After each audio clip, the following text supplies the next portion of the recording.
नमस्कार दोस्तों, मैं धनंजय कुमार एक बार फिर से सभी दोस्तों का हार्दिक स्वागत करता हूं। जैसा कि आप सभी जानते हैं दोस्तों, हम लोग हमारे छत्तीसगढ़ के मध्यकालीन इतिहास पढ़ रहे थे। तो उस मध्यकालीन इतिहास में हम लोग कलचुरी काल का पूरा अध्ययन कर लिए थे, जिसमें का आप लोगों का आज हम लोग उसी कलचुरी वंश के अंतर्गत हम लोग उसका प्रशासनिक व्यवस्था देखेंगे। पुलिस व्यवस्था कैसे था, उनके जो अधिकारी गण थे उसको क्या कहा जाता था।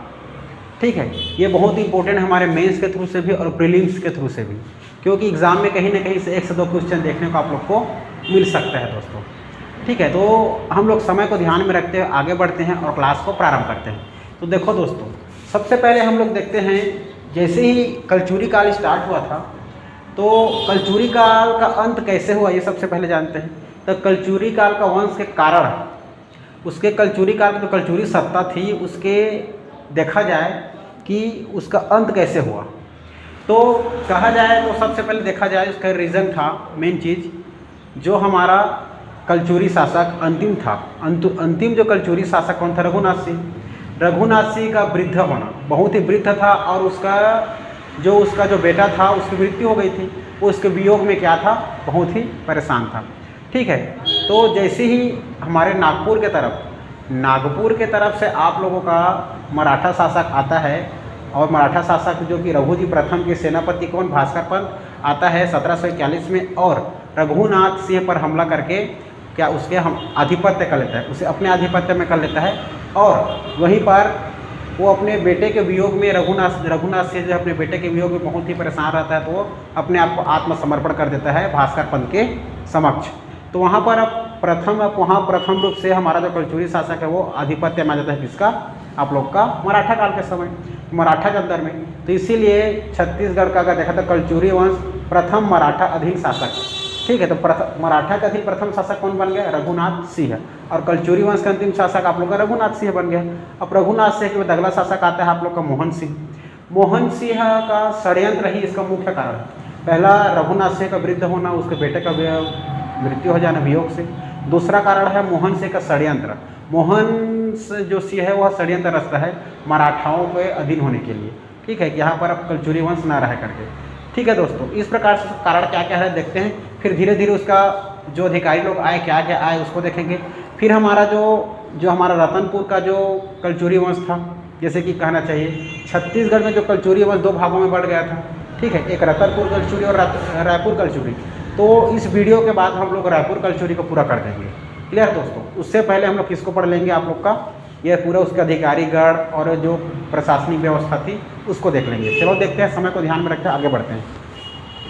तो याद रखना, उसका पतन होने का कारण अगर देखा जाए, ठीक है, देखो यहाँ पर याद रखना कलचुरी वंश की जो पतन के कारण है दोस्तों, कलचुरी वंश के जो पतन के कारण रहे वो पहला रघुजी।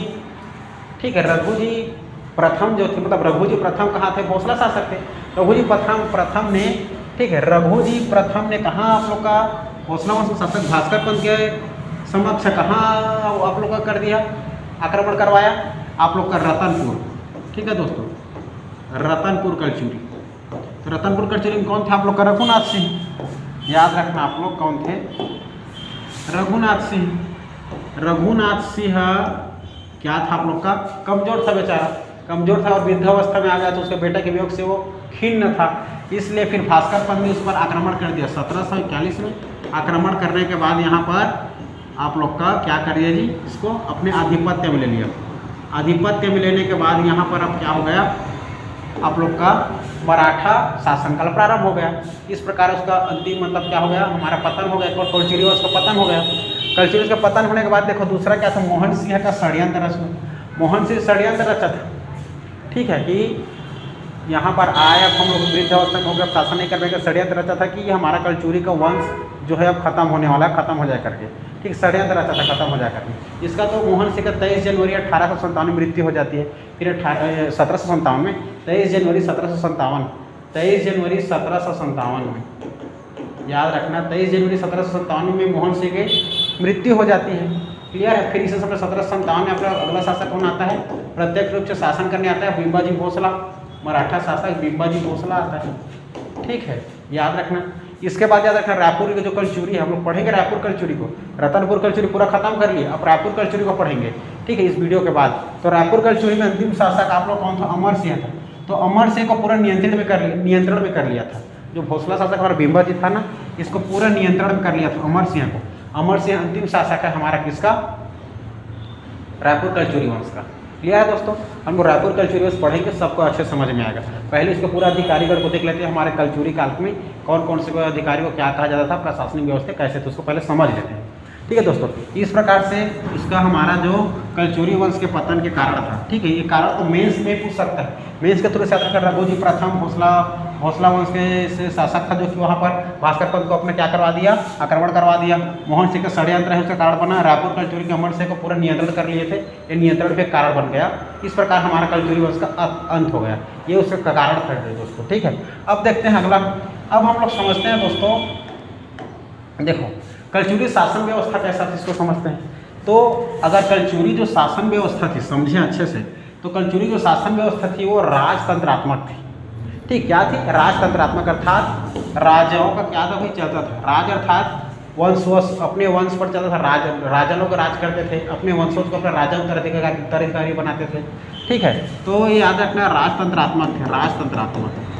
ठीक है, और राजतंत्रात्मक के साथ अमात्यों की सहायता प्राप्त होता है। अमात्य कहने से तात्पर्य याद रखना, अमात्य मतलब होते हैं महामंत्री या मंत्री। ठीक है, जिसका प्रमुख है, जो बातों को मानते हैं और सब चीज़ को देख रेख करते हैं। ठीक है, तो याद रखना राजाओं को अमात्यों की सहायता थी, मतलब राजा लोग के प्रमुख जो मंत्री थे उनको सहायता प्रदान करते थे महामंत्री लोग, अर्थात अमात्य लोग, अमात्य की सहायता प्राप्त थी, याद रखना। इस प्रकार कलचुरी शासन में देखा जाए तो कलचुरी शासन व्यवस्था में क्या था? राजतंत्रात्मक था।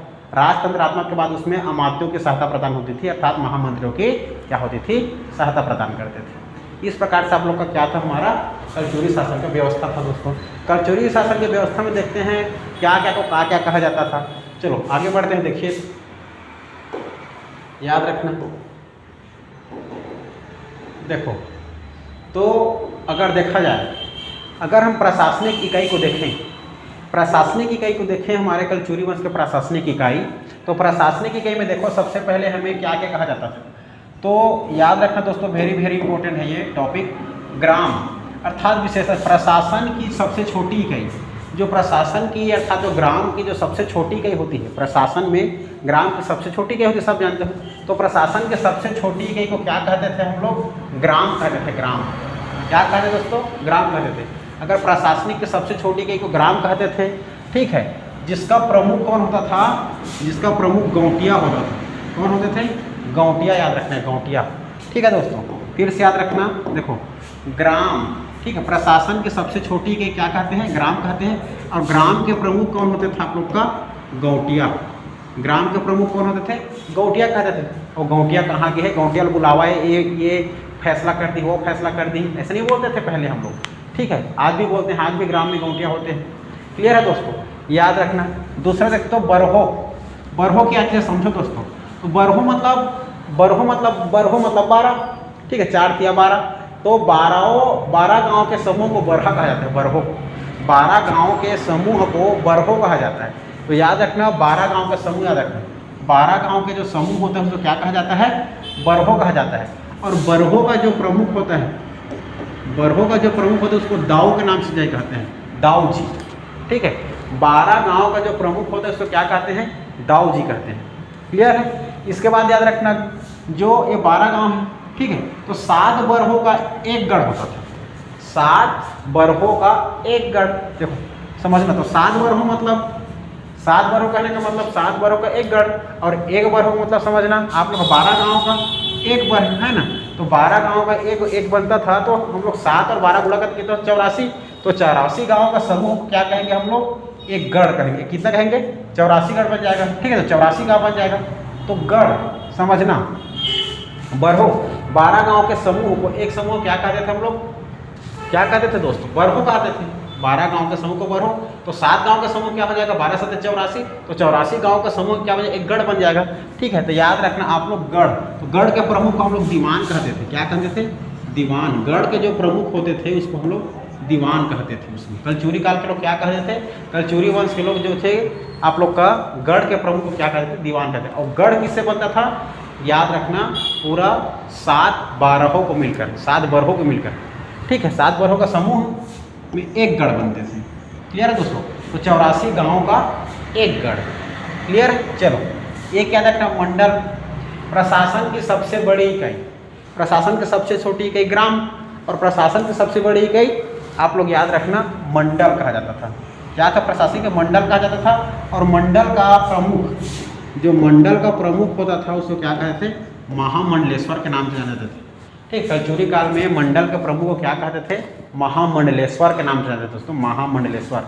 क्लियर है दोस्तों? इस प्रकार याद रखें, रिवाइज करा देता हूँ। देखो, सबसे ग्राम की सबसे छोटी इकाई, ठीक है, ग्राम का सबसे छोटी इकाई कहते हैं प्रशासनिक का, और उसमें जो प्रमुख होता था उसको गौटिया कहते थे। उसके बाद बरहो, बरहो याद रखना, बरहो मतलब 12 गाँव का समूह है।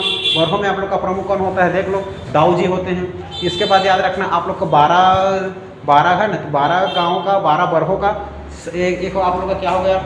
7 बरहों का एक गढ़ होता था। तो 7 बरह मतलब 7 बरहों का एक समूह, 7 बरहों का एक समूह, और 12 बरहों का एक, 12 बरहों का एक बरह है ना, 12 बरहों मतलब 12 गांव, याद रखना 12 गांव का एक बरहो। तो 7 बरहों का कितना हो जाएगा? 7 गुणे 12 का 12 7 84, तो 84 गाँव का एक गढ़, अर्थात 7 बरहों का एक समूह, 7 बरहों का एक समूह, और एक बरहा में 12 गाँव। या दोस्तों, एक बरहा में 12 गांव, तो टोटल 7 गुणित 12 करके कितना हो जाए? 84। तो 84 गाँव का क्या कहेंगे? एक गढ़ कहेंगे। क्लियर है? इसका प्रमुख कौन होता? दीवान। तो याद रखना गढ़ का प्रमुख दीवान होता था। लास्ट अंतिम याद रखना मंडल, मंडल तो प्रशासनिक की सबसे बड़ी इकाई, प्रशासन की सबसे बड़ी इकाई मंडल होता था। मंडल के प्रमुख अधिकारी को क्या कहते थे? महामंडलेश्वर के नाम से जाने जाते थे। क्लियर है? महामंडलेश्वर।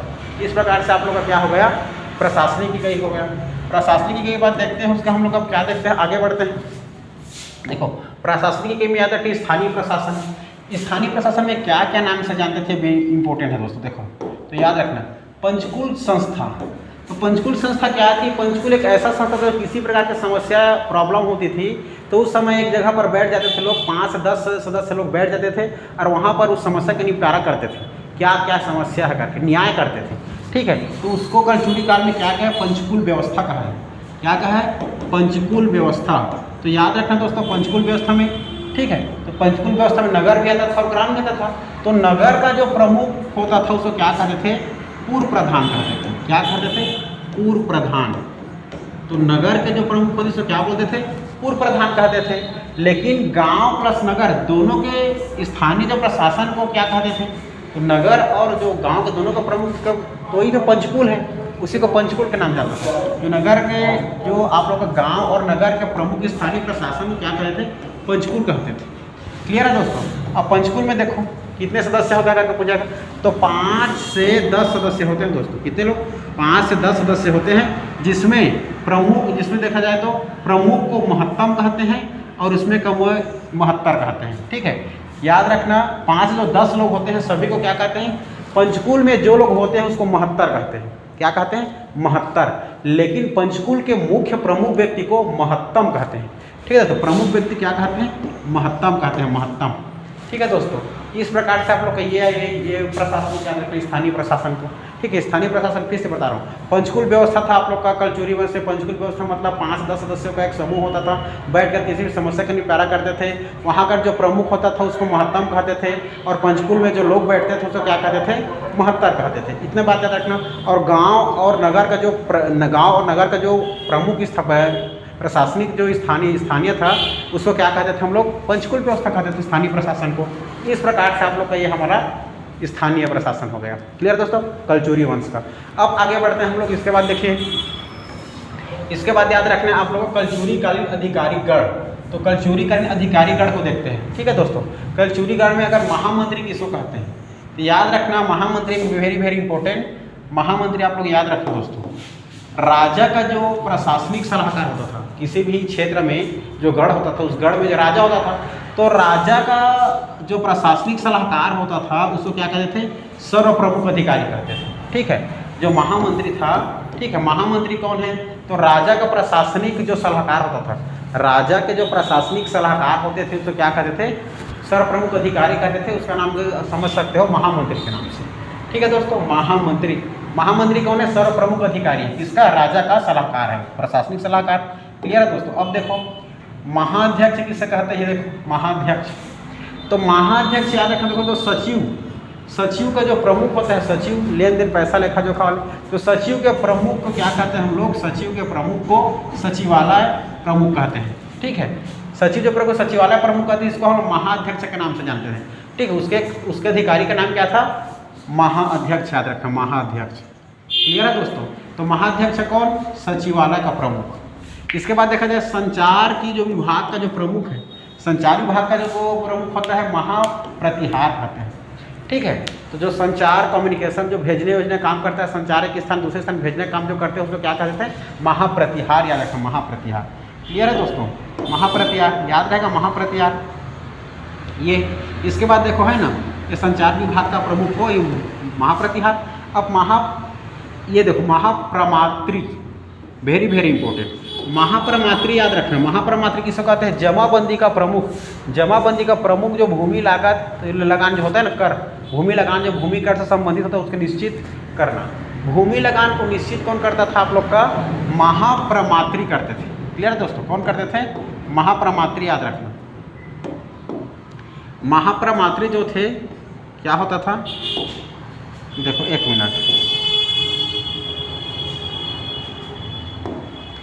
महाप्रमात्री किसको कहते थे? तो महाप्रमात्री याद रखना, जो जमाबंदी का प्रमुख भूमि लागत जो लगान जो था, भूमि का टैक्स, भूमि टैक्स उसको निश्चित करता था। कौन कितने रुपये देगा, कौन कितना जमा करेगा, ये सभी का लगान का निश्चित कौन करता था आप लोग का? भूमि लगान निश्चित करता था महाप्रमात्री।